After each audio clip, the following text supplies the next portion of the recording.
Hello, lovely people. Welcome to today's episode of Reality TV News. Reminding you, we post videos daily, so if you haven't subscribed to our channel yet, smash that subscribe button so that you don't miss any important update. Well, today we're talking about some recent reports concerning the Real Housewives of New Jersey, RHONJ, and kind of what this whole situation illuminates about, the bigger picture for these long-running reality TV shows. So the main report we're looking at, it suggests Andy Cohen is, well, reportedly panicking a bit. Panicking? Yeah, over the pause that's happening with RHONJ. Apparently he's worried about a, quote, disaster. Kind of like what happened with the Real Housewives of New York City, RHONY. Ah, okay. RHONY situation. Exactly. Remember, RHONJ season 14 with Teresa, Giudice, Melissa Gorga, Margaret, Dolores Catania, all of them. That finished up back in August 2024. And now casting for season 15 is supposedly just stuck. Right. And that RHONY reference, that's pretty significant, isn't it? It sounds like it. Because that points to the full reboot they did before their season 14. Yeah. Which, let's be honest, got a lot of criticism from fans, from former cast. It was messy. Definitely. So there's an insider report saying basically they've hit the panic button, like seriously worried. And it also said about the current cast, it's not working. That's blunt. It really demonstrates the high stakes, There's real pressure to keep these big franchises successful. You can't afford that kind of backlash. No, definitely not. But what's kind of confusing maybe are the mixed signals. How so? Well, Andy Cohen apparently said back in May that casting would take a while. Sounded like a delay. Okay. But then later he was on The View and he confirmed casting is actually happening. Oh, despite the pause. Yeah, despite what he called a deep pause. He even said, it's a great franchise and we love it. So internal panic, public reassurance. Keeping the fans happy, keeping the advertisers calm. Exactly. That deep pause probably means serious talks, maybe big changes are being considered behind the scenes. But publicly, you have to say, everything's fine, we love the show. And if you connect this to the broader strategy, while RHONJ is in this uncertain spot, Bravo seems to be putting energy into something new. The Real Housewives of Rhode Island. Next, we are going to talk about Ariana and Madix. Yeah. Her recent reflections on the aftermath of Scandival and what her new beginnings look like. She recently opened up about deciding to return to Vanderpump Rules for season 11 after that whole thing erupted. Right, back in March 2023, that cheating scandal. Huge. Totally. And Ariana was incredibly candid, admitted she absolutely had to return, said she was definitely not in a position where I could say no to work. Ariana revealed that the reality of what she went through was, and this is her quote, much, much darker than any headlines suggested. Wow. And this was tangled up with her financial struggles, especially, the mortgage on the house she still shares with Com Sandoval. Oh, yeah, that house. She found it incredibly frustrating, she said, to be portrayed on the show as, a squatter. Right. When really she felt trapped in this, profoundly painful and financially tricky spot. Yeah. Her needing to work wasn't just career, it was survival, basically. Stability. And here's where her perspective gets really interesting. Her feelings of redemption after the season 11 finale. You remember the cast really called her out for refusing to film with Sandoval in those last moments. Oh, yeah. That was intense. Well, Ariana felt like she proved the whole point by how they reacted. She actually said, this whole thing is fake. Whoa. Bold statement. Yeah.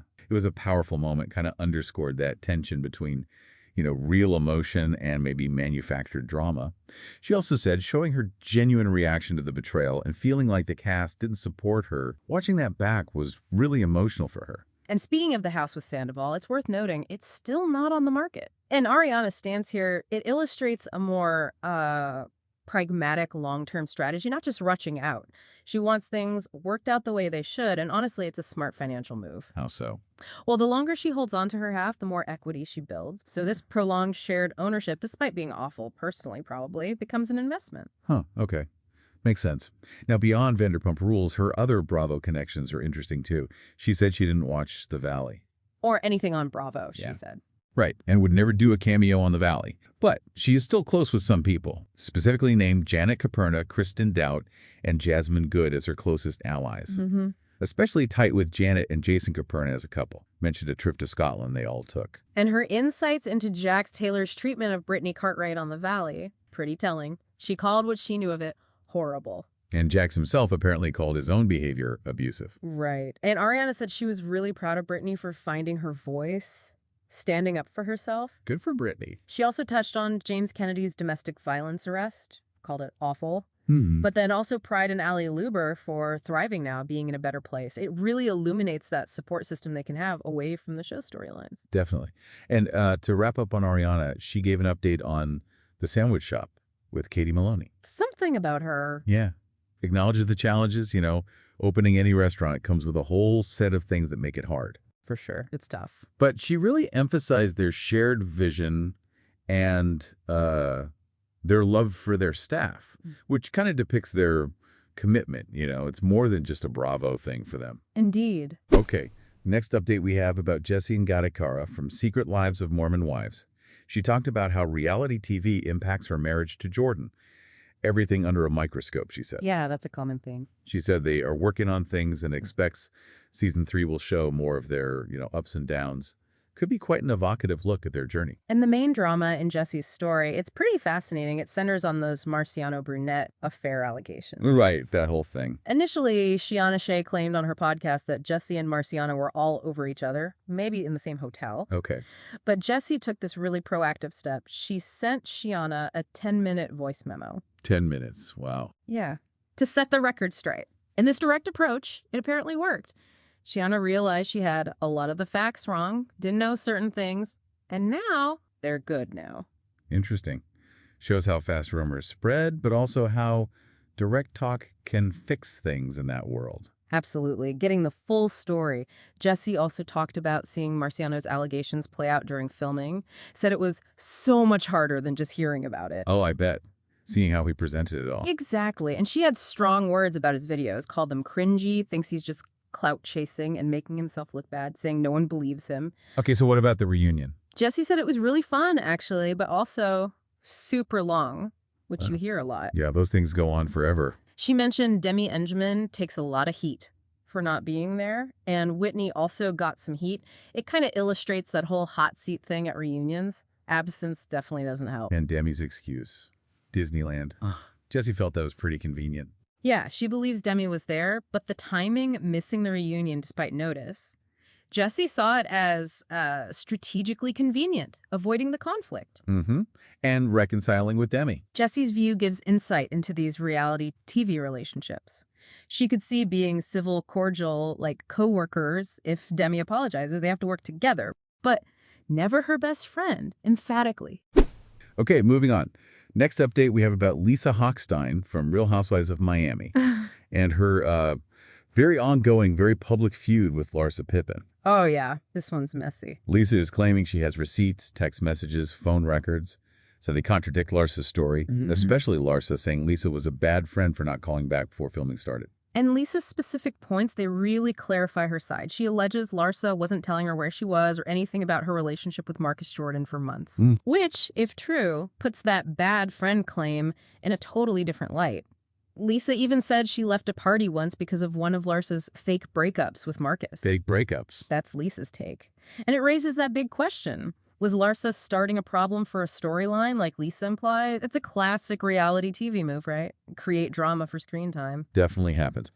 Now, shifting to her personal life, Lisa also talked about the divorce, the custody battle with Lenny Hochstein. It's so ongoing, so public. She just sounds tired of it, expressed a desire to move on, not waste the court's time. You really feel the weariness there. And from Lisa's perspective, that whole on-off romance between Lenny and Katharina Mazepa, she finds it comical. She illuminates the detail that they're apparently not together now and have reportedly been engaged 3 times, maybe 4. Lisa described it as very performative. Wow. 3 or 4 times. Yeah. Next update we have about Scheana Shay, this time from the Valley.